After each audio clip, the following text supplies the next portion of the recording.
بسم اللہ الرحمن الرحیم۔ ناظرین، میں ہوں عمران یعقوب خان اور آپ دیکھ رہے ہیں چینل واقفہ نہال۔ ناظرین، آج اس ویڈیو میں ہم ڈسکس کریں گے کچھ ایسے مفروضوں کو، کچھ ایسی کہانیوں کو جس کو لے کے پاکستانی سیاست میں کچھ ہلچل سی مچ گئی ہے۔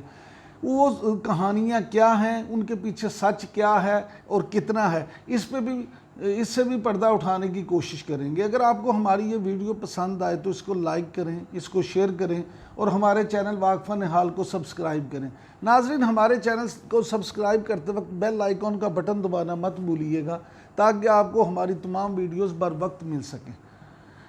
ناظرین، جس طرح میں نے اپنے تعارف میں کہا کہ ہم آج بات کریں گے پاکستانی سیاست کی کچھ ایسی چیزوں پر، کچھ ایسے مفروضوں پر جن کو لے کے پاکستانی سیاست میں خاصی گرمی ہو گئی ہے۔ شروع کرتے ہیں آج کے لیٹسٹ واقعے سے۔ آج جو اختر مینگل صاحب نے اپنی جماعت بی این پی کے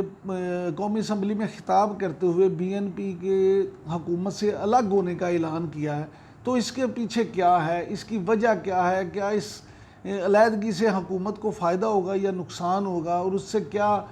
صورتحال بنے گی۔ ناظرین، سارے سوالوں کا جواب جاننے کے لیے آپ کو تھوڑی سی صورتحال سمجھنا پڑے گی۔ پی ٹی آئی کی حکومت جب 2018 میں الیکشن جب تحریک انصاف نے جیتے اور حکومت بنانے کا ارادہ کیا تو اس وقت ان کے پاس اتنے ممبران کی تعداد نہیں تھی کہ وہ آسانی سے حکومت بنا سکتے، کیونکہ ان کا اور اپوزیشن کا فرق بہت معمولی تھا۔ لہٰذا پی ٹی آئی کے کچھ چاہنے والوں نے، پی ٹی آئی کے کچھ سرپرستوں نے اور پی ٹی آئی کے کچھ ایسے دوستوں نے جو کہ اپنا اثر و رسوخ استعمال کر سکتے تھے، کچھ ایسے حلقوں نے جو یہ چاہتے تھے کہ عمران خان کی حکومت بنے اور وزیر اعظم کا منصب عمران خان سنبھالیں، انہوں نے 2-3 جماعتوں کو پی ٹی آئی کے ساتھ اتحاد کے لیے کہا، اور کہا یہ جاتا ہے کہ اسی اشارے پر نہ صرف B N P Mengal group جن کے قومی اسمبلی میں 4 ممبران ہیں اور اس کے علاوہ سینٹ میں بھی ایک ان کی نشست ہے، اس کے علاوہ پاکستان مسلم لیگ کاف اور پھر ایم کیو ایم اور ان سب کو وہاں پہ سندھ سے اگر ہم بات کریں تو گرینڈ الائنس جو ہے وہ ان سب کو اسی اشارے کی بنا پر پی ٹی آئی کے ساتھ شامل کیا گیا، ان کا الائی بنایا گیا، ان کا اتحادی بنایا گیا تاکہ عمران خان وزیر اعظم کا منصب سنبھال سکیں اور ایک ان کی حکومت وہاں پہ قائم ہو جائے۔ ناظرین، اسی ضمن میں 8 اگست 2018 کو بی این پی کے ساتھ ایک تحریری معاہدہ ہوا، اور وہ تحریری معاہدہ تھا جس میں حکومت کی طرف سے جہانگیر خان ترین، جی ہاں وہی جہانگیر خان ترین جو آج کل ناراض ہو کے اپنے علاج کی غرض سے لندن میں بیٹھے ہیں، اور کبھی کسی زمانے میں جب حکومت بننا تھی تو سب سے زیادہ ان کا جہاز ہی ایکٹیو ہوتا تھا، اور تمام جو پی ٹی آئی میں لوگوں کو شامل کروانے سے لے کے ان اتحادوں تک اور پی ٹی آئی کے الائز تک سب میں ان کا ایک خاصا سرگرم کردار تھا۔ جہانگیر خان ترین، شاہ محمود قریشی اور رند، انہوں نے اس وقت اس معاہدے پہ دستخط کیے، اور اس کے علاوہ ناظرین اس معاہدے پہ جب یہ چیزیں طے ہوئی تو 6 نکاتی یہ معاہدہ تھا جس میں طے کیا گیا کہ ان 6 نکات پہ حکومت مینگل گروپ کے یہ مطالبات مانیں گی اور ان کے کام کیے جائیں گے۔ اختر مینگل صاحب کے مطابق انہوں نے عمران خان صاحب کو یہ کہا تھا کہ آپ کو میں 1 سال دیتا ہوں، آپ 1 سال تک یہ ہمارے مطالبات اگر آپ نے پورے کر دیے تو ہمیں اور کچھ نہیں چاہیے۔ لیکن اب اختر مینگل صاحب کا یہ کہنا ہے کہ اب تو 2 سال ہونے کو ہیں لیکن وہ ہمارے مطالبات نہیں مانیں گے، اور جو تحریری معاہدہ تھا اس کو بھی پورا نہیں کیا گیا، لہٰذا ہم مجبور ہو گئے ہیں۔ اب اس تحریری معاہدے میں کیا تھا، اگر ہم اس میں اس کی چیدہ شکیں دیکھیں تو اس تحریری معاہدے میں جو بنیادی چیزیں تھیں وہ یہ تھی کہ بلوچستان میں ترقی کے حوالے سے، فنڈز کے حوالے سے کام کیا جائے گا، خاص طور پہ گوادر کے حوالے سے وہاں پہ کچھ چیزیں تھیں جن پہ اعتراضات تھے اختر مینگل صاحب کو اور ان کی پارٹی کو۔ اس کے علاوہ جو چیزیں کی گئی اس میں اس وقت یہ طے کیا گیا کہ یہ 6 نکات جو ہیں ان پہ منوعاً عمل کیا جائے گا۔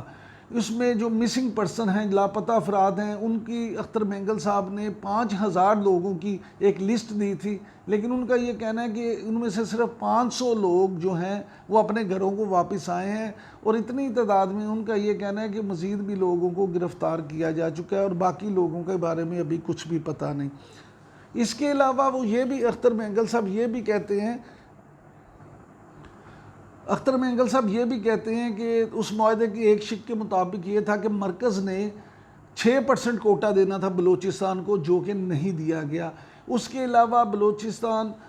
میں اگر آپ بات کریں افغان مہاجرین کی، تو وہ ان کو واپس بلوچستان میں جو رہ رہے ہیں افغان مہاجرین، ان کو واپس ان کے ملک بھجوانا تھا، ان کو واپس افغانستان نہیں بھجوایا گیا۔ اس کے علاوہ جیسے میں نے پہلے ذکر کیا کہ لاپتہ افراد کے حوالے سے، پھر اس کے علاوہ یہ تھا کہ بلوچستان میں چھوٹے چھوٹے ڈیم بنائے جائیں گے، جن سے وہاں پہ نہ صرف یہ کہ بجلی پیدا ہوگی بلکہ وہاں پانی ذخیرہ ہوگا اور وہاں کی زمین زرخیز ہوگی۔ اس پہ بھی کوئی کام نہیں کیا گیا۔ تو یہ ساری چیزیں ہیں جو بنیادی طور پہ اختر مینگل صاحب کا یہ کہنا ہے کہ یہ وجہ ہے، بنیادی وجہ یہ ہے حکومت سے علیحدگی اختیار کرنے کے۔ لیکن ناظرین اب آ جاتے ہیں اس سے مفروضہ کیا بنا۔ مفروضہ ناظرین اس سے یہ بن رہا ہے کہ کیا کہیں ایسا تو نہیں کہ وہ لوگ، وہ حلقے جن کی وجہ سے، جن کے کہنے پہ اختر مینگل صاحب نے حکومت کو جوائن کیا تھا، کہیں وہ اس وقت اس بات پہ تو نہیں آگے کہ اب انہوں نے اشارہ کر دیا ہو کہ آپ اختر مینگل صاحب کو کہ آپ چھوڑ دیں حکومت، تاکہ اب اس حکومت کی کارکردگی سے شاید وہ حلقے خوش نہ ہوں، اور ان کا خیال ہو کہ اگر یہ حکومت سے الگ ہو جائیں گے تو پھر اس سے شاید حکومت کو قائم رکھنا مشکل ہو جائے۔ ناظرین اگر ہم اس مفروضے کو ایک لمحے کے لیے سچ مان لیں تو پھر یہ دیکھنا پڑے گا کہ آج وزیر اعظم عمران خان سے کراچی میں ایم کیو ایم کے ایک وفد نے بھی ملاقات کی ہے۔ اگر ایم کیو ایم نے بھی